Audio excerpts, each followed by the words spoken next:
Good afternoon, Purple family. Welcome to another episode of Shades of Purple, a Prince podcast. I am your host, Ronica Crutchfield. Before I get into this evening's episode, or rather this afternoon's episode, because it's almost 4 o'clock in the afternoon where I am.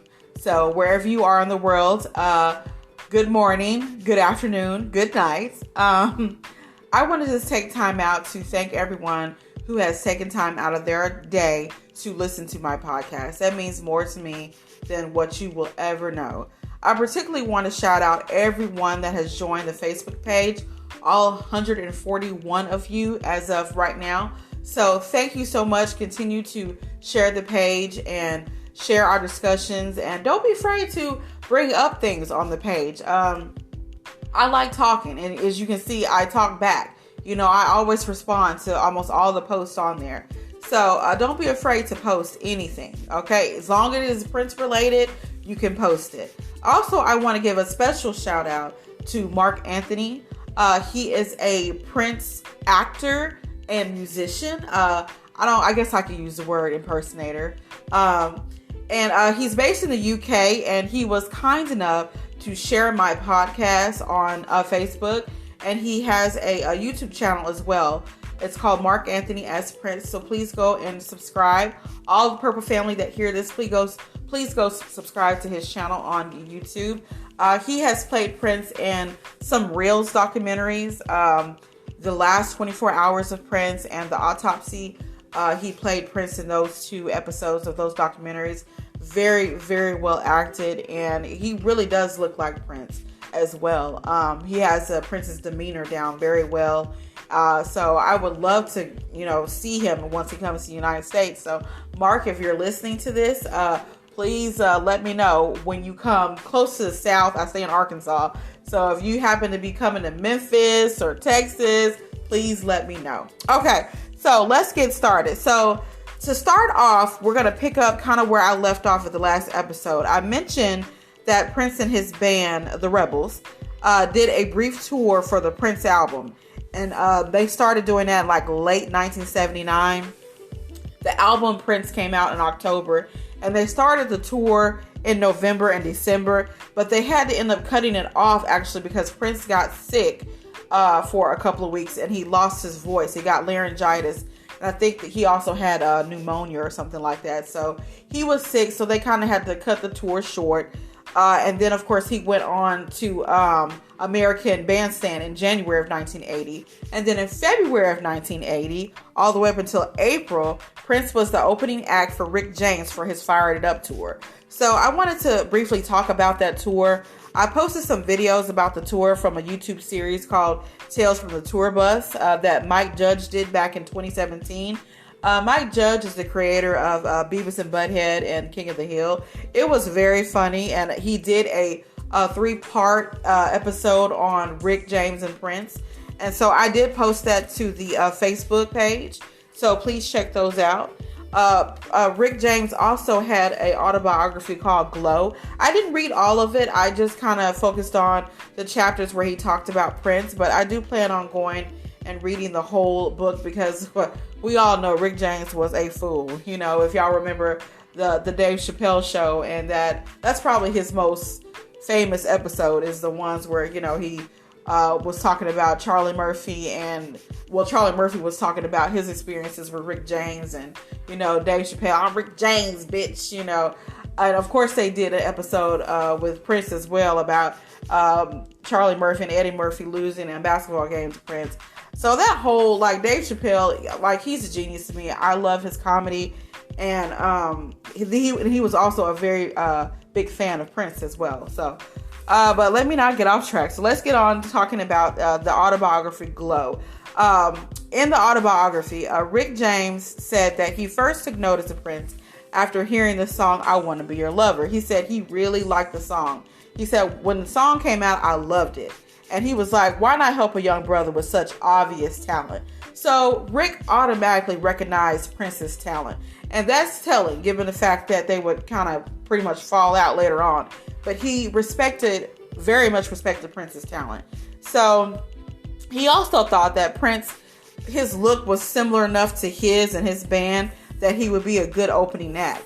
But also, Rick knew that Prince would also attract a white audience. And see, they also talked about that in the Tales from the Tour Bus, because while Rick was this kind of funk R&B man, and his audience was mostly black, but Prince was attracting white people because he was doing rock and roll, funk, and punk. He was kind of like that. They called it new wave, I believe, in the early 1980s. That was kind of the buzzword that they used to try to describe like this fusion of punk and rock and roll. They called it new wave. So Prince was on that. And so Rick, just like Prince, they both wanted to racially cross over into the mainstream. And so Rick really thought that Prince could be someone that could help him do that.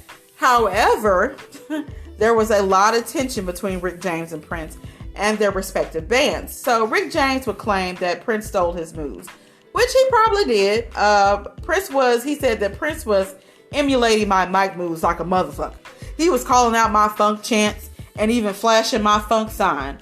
I know imitation is the sincerest form of flattery, but because my act followed his, it looked like Rick James was copying Prince rather than vice versa. So what happened is they both had a tendency to watch each other's performances.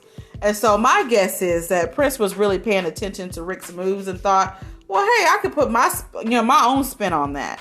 And I think that's what he did. So I don't think that Prince was just outright trying to just take, Rick's moves like that. I think he was just trying to maybe put his own spin on it. But according to Rick, that's not what it was. He said that Prince was just outright stealing from him.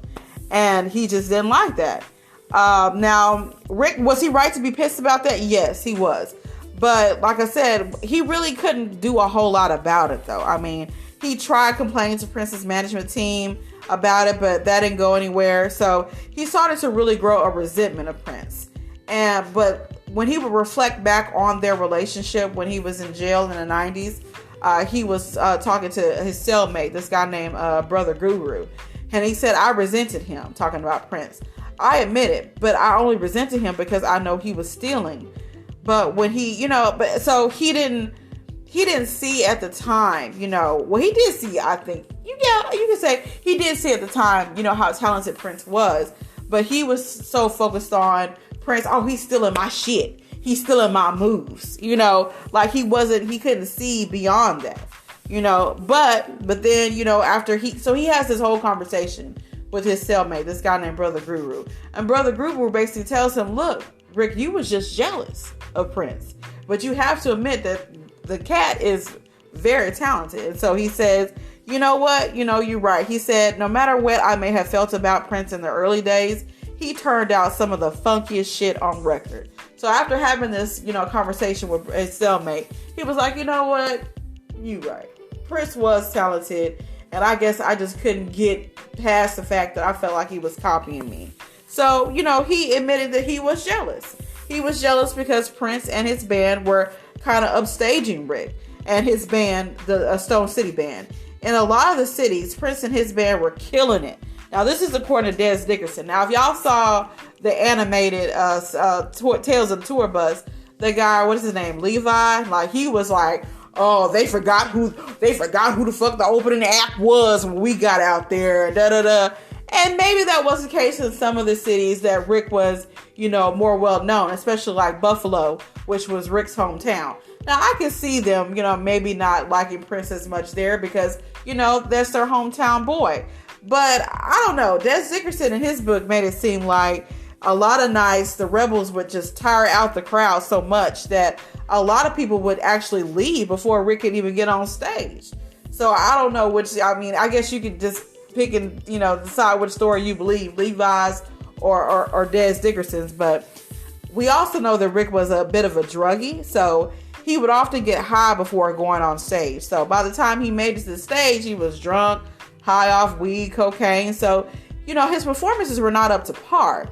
And this did not happen all the time, but it did happen. So Prince was like this young, like I said, upstart. He was hungry, really outperforming the veteran Rick. And that really bothered him. He would tell his bandmates, like, this little motherfucker out here got me working too hard, because Rick was not really able to keep up with Prince like that. So by the time the tour ended, they were not on the best of terms. One story in the book, Rick claims that during his birthday party, Rick's birthday party, that Prince attended, Rick said he grabs a bottle of cognac, pulls Prince's head back, and pours it down Prince's throat.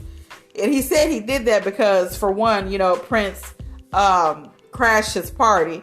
And for another, it's because he knew that Prince and his band were anti-drug. So that was probably the main reason why the two bands did not get along. They really didn't hang out. And according to Des Dickerson, it wasn't that they hated each other or anything like that. It was just, they were just so different. So at some point, they all decided to have like a come to Jesus meeting. And in this meeting, it was decided that the two bands would just agree to stay out of each other's way. And also at the same meeting, according to Rick, he confronted Prince about, he just said, look, you stealing my shit. And Prince was like, those aren't your moves to begin with. You got that from Jackie Wilson and James Brown. And so Rick was like, okay. He was like, okay, nigga. Okay, touche. But, I still have some particular moves that are unique to me. I'm going to need you to not do those. And so Prince was like, okay, I'll lay off that. But according to Rick, he never did. So by the end of the tour, once again, Rick was all about payback. So he steals Prince's synthesizers and used them on his 1981 album, Street Songs. So that classic Rick James album that has Fire and Desire on it and some other songs. But I know Fire and Desire for sure is on there with Tina Marie. So those synthesizers that you hear on that album are Prince's. And then he returned, but he did return them. He returned the synthesizers with a thank you note. So, that you would think that would be the end of it. After the tour ended, he stole the synthesizers and then, brung them, or sent them back. But no, that was not the end. Because in January of 1983 at the American Music Awards, Rick James decided to choose violence because his mother got snubbed by Prince for an autograph. So Prince's mother was a Prince fan and she wanted to get an autograph, and Prince just kind of walked off, So this pissed James off. He was like, you just gonna disrespect my mama like that? So Rick said he literally chased after Prince, who he called the little turd. And Prince's manager got involved, and Prince apologized for disrespecting Rick's mom. Because he didn't know. He didn't know that was Rick's mom. So I don't know if he gave Rick's mom an autograph or not, because Rick didn't say. But Rick said, though, he wanted to kick Prince's scrawny ass because he was just, he wanted to just hurt him. So he was kind of mad that he apologized, because he's like, I just wanted to beat his ass so bad. So it also didn't help matters. Also, now the year before that, in 1982, at the same American Music Awards. So supposedly this is the American Music Awards where Prince and Vanity met. But allegedly, and I say allegedly because Vanity doesn't really talk about this in her book, and neither does Rick James. So I don't know exactly what Vanity and Rick James' relationship was. But I do know that Vanity said that she did meet Prince at the American Music Awards in 1982. So I don't know, like I said, what capacity she had with Rick. But if they were dating, this would be the end of that, because she ended up, dating Prince. And so, to quote a James, I almost said James Brown, y'all. To quote a Rick James song, that was cold-blooded. So if that actually happened. But I do know, like I said, that Vanity and Prince did meet at the 1982 American Music Awards. And so if that was his date, and that may have been why he omitted it, because he was just that pissed off about it. But so going back to the incident with Rick's mom, like I said, it was just a misunderstanding, and Prince probably, didn't know who she was, thought she was just some random fan. And Prince, he didn't give out autographs like that. So unless he was like at a meet and greet or something like that. So, like I said, I don't know if he gave her the autograph or not. I would assume Prince probably did give her the autograph, after that whole big mix up. I don't see him not doing that. But, Prince was never the autograph, type. But to get back to it, So the love was definitely lost between Rick and Prince. And then, Prince, after he meets Vanity, of course, her name is Denise Matthews. It wasn't Vanity then. But he starts dating her and he forms a girl group, Vanity 6. Now, this was something that Rick had wanted to do. And he said in the book that he happened to mention that he wanted to, form a girl group to Prince's manager. And next thing he knows, here comes Vanity 6. So Rick was a little pissed off about that, and that's also mentioned in the Tales of the Tour Bus. But he did create his own girl group as well, called the Mary Jane Girls. And to Rick's credit, I think they sang a lot better than Vanity 6. And they had some really good hits like My House and All Night Long. Great songs. Vanity 6's biggest hit was Nasty Girl, which it was just okay to me. I like the beat more than I like Vanity's vocals. But I'll talk more about that on episode 7. I'm going to talk about Vanity 6 and the time. So let's move on to discussing Dirty Mind. So as usual, let me give you the statistics on the album. Dirty Mind was released on October 8th, 1980.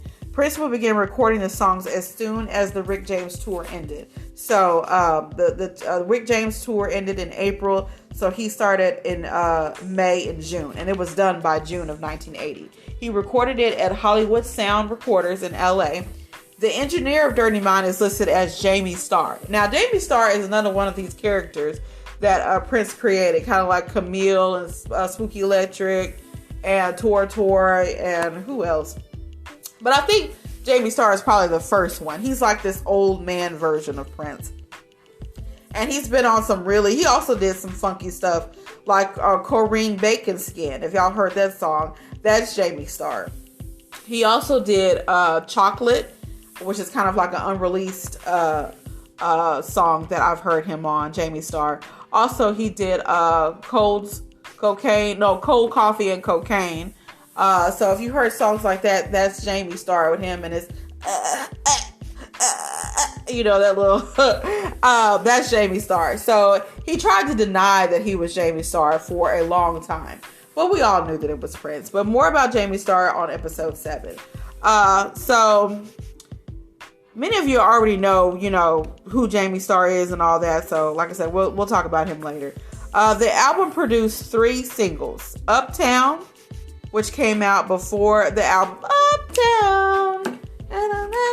Okay, and then Dirty Mind and Do It All Night. And those last 2 were released only in the UK as singles. So the album peaked at number 45 on the LP and tapes chart, as the pop chart was called back then, and then number 7 on the soul charts. So it did way better than the Prince album, and it got up to 500 copies sold on June 20th, 1984. So just a few days before Purple Rain, the album came out. So Dirty Mind got more sales off of the momentum of Purple Rain, because Purple Rain was, of course, the height of Prince's career in the 80s. And so people started to become interested in his music before Purple Rain. So Dirty Mind was one of those albums that people started to come back and listen to. Okay, so moving on. So initially, I thought I would go track by track to give my opinion. But since I really want to focus on Prince's mindset at this time, and in particular his views on sex and sexuality, instead I'm going to highlight 2 tracks of interest. I will discuss all the other tracks as well, but there are 2 tracks I really want to focus on because I believe that they are representative of Prince's mindset at the time. Those 2 tracks are Head and Sister. So let's start off by looking at the lyrics. So when you look at the lyrics of Head, it says, I remember when I met you, baby. You were on your way to be wed. You were such a sexy thing. I love the way you walk, the things you said. I'm not going to try to do that crazy falsetto. I can't do it. I was so nonchalant. I didn't want you to be misled. But I got to have you, baby. I got to have you in my bed. And you said, but I'm just a virgin and I'm on my way to be wed. But you're such a hunk, so full of spunk, I'll give you head. I'm like, oh, okay, Prince. Okay. And then the chorus says, till you're burning up, head. Till you get enough, head. Till your love is red, head.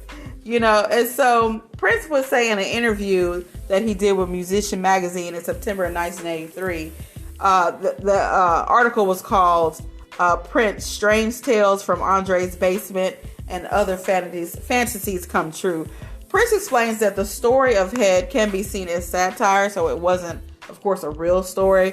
But he kind of contradicts himself because he was like, well, no one was laughing when I was saying it in my head. I don't know. If people get enjoyment out of it and laugh, that's fine. All the stuff on the record is true experiences and that have occurred around me or to me and the way I feel about things. So he didn't think it was a funny track, but he said I wasn't laughing when I did it. So I don't suppose it was intended in that way, but he could understand why people would think it was funny.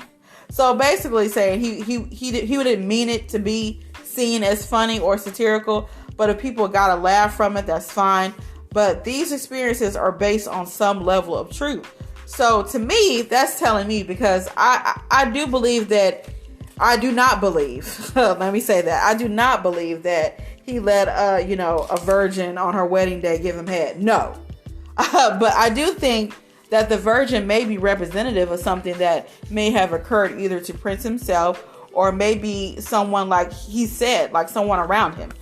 You will see what I mean by the time we get discussing the song Sister, because I feel that those two songs may be connected, in some way. They both talk about oral sex. They talk about a virgin having a sexual awakening, a sexual experience that changes them. So when asked in this interview about why he decided to call the album Dirty Mind, this is what Prince said. He said, well, that was kind of a put on. I wanted to put it out there that way in time to show people that's not what sex was about. You can say a bad word over and over again, and sooner or later, it won't be bad anymore if everyone starts doing it. So Prince's Dirty Mind was really to show people how sex wasn't supposed to be. And I really found that quote to be interesting because it's during this time that he was, of course, performing in the black bikini briefs, the leg warmers, the boots, the trench coat. So he has this overtly sexual visual image in both how he looks and his lyrical content, but he contradicts all that by saying this is not representative of what sex. This is representative of what sex is not. So we all know that Prince was very aware of marketing, and so we can kind of see that this is possibly a marketing ploy by Prince, and this is backed up by Des Dickerson in his book. He stated that Prince told the rebels that he wanted each of them to have their own persona, and that his persona was going to be one of pure sex, that he was going to embody sex at its basic carnal form. So keep that in mind, okay, as we go on and talk about the song Sister. Okay, so let's go look at the lyrics. Okay, so it starts off, I was only 16, but I guess that's no excuse. My sister was 32, lovely and loose. She don't wear no underwear. She says it only gets in her hair. And it's got a funny way of stopping the juice. My sister never made love to anyone else but me. She's the reason for my sexuality. She showed me where it's supposed to go. A blowjob doesn't mean blow. Incest is everything it's supposed to be. And then the chorus, oh sister, don't put me on the street again. Oh sister, I just want to be your friend. And then the second verse, the third verse. I was only 16 and only half a man. My sister didn't give a goddamn. She only wanted to turn me out. She took a whip to me until I shout, oh motherfucker, she's just a motherfucker. Can't you understand? And then, oh sister, don't put me on the street again. Oh sister, I just want to be your friend. I know what you want me to do. Put me on the street and make me blue. Oh sister, oh sister, oh. Okay. So Prince says in the same article interview for Musician Magazine that Sister is serious. Now he says this before he talks about, head possibly, not possibly, but head being satirical. And then he goes on to say, Sister is serious. And that's the reason why I stopped doing interviews, because I started and stopped abruptly because of that. People were not taking me seriously.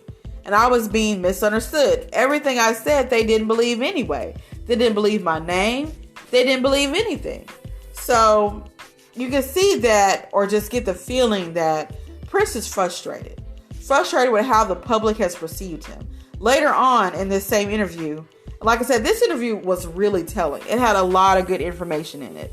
It's probably one of the most descriptive and revealing interviews that Prince would ever give before Purple Rain. And really not just before Purple Rain, but period. Because he didn't give many interviews at this time. So this interview was very telling of Prince's mindset during this time. Even though this interview was in 1983 and Dirty Mind came out 3 years earlier, you can still kind of see that by his answers to some of these questions, that his mindset hasn't really changed much in those 3 years. So getting back to Sister. So my opinion of this song might be as controversial as the song itself.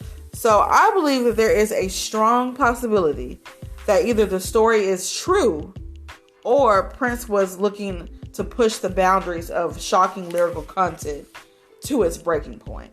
Incest has always been a taboo topic, not really talked about much in songs or anywhere else unless a case somewhere pops up, and usually it's only discovered because like a female victim gets pregnant.